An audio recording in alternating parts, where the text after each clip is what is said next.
Imagine sleeping under these high voltage power lines all night.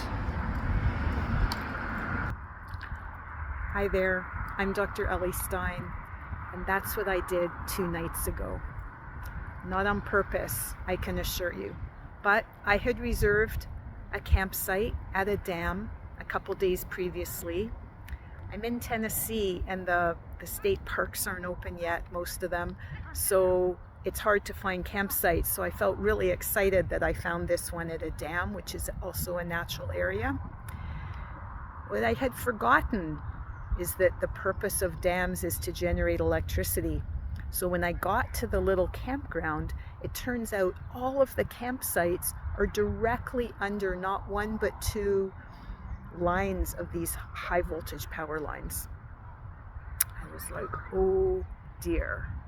It was a bit late in the day to try to find something else, so I thought, you know what, I'm gonna have to make the best of it. How am I gonna do that?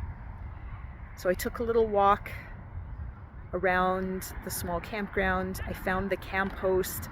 I had noticed that there were a couple sites that were a little bit more off to the side than mine was, and he gave me permission to switch.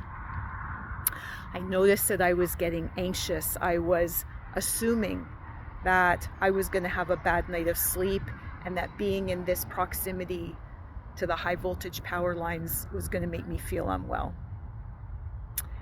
I went off and did some other stuff. I had some work to do, so I did it in another location. I came back in the later part of the evening, and I realized that I had a choice. I could worry, which probably would wreck my sleep, or I could use an exercise that I advocate, which is called imagining the opposite, and I made that choice.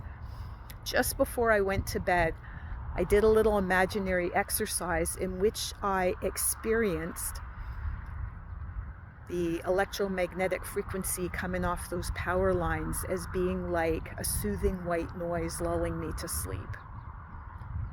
Believe it or not, that's the last thing I remember, before waking up about 8.5 hours later feeling refreshed.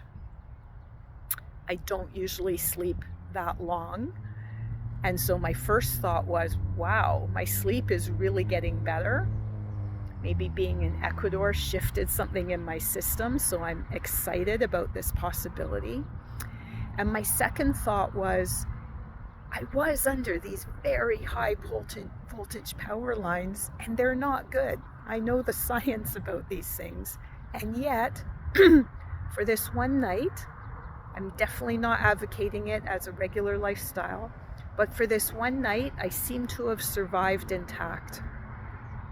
And so what that tells me is that as our health improves, maybe in part due to my neuroplasticity practice, that I was able to keep my nervous system calm and not freak out. Maybe because I did the imagining the opposite exercise and I went to bed feeling safe. I had a good sleep.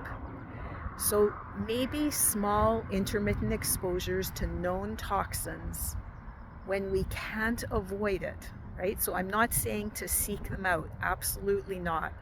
But when we can't avoid it, when we don't have a choice, it's possible to survive.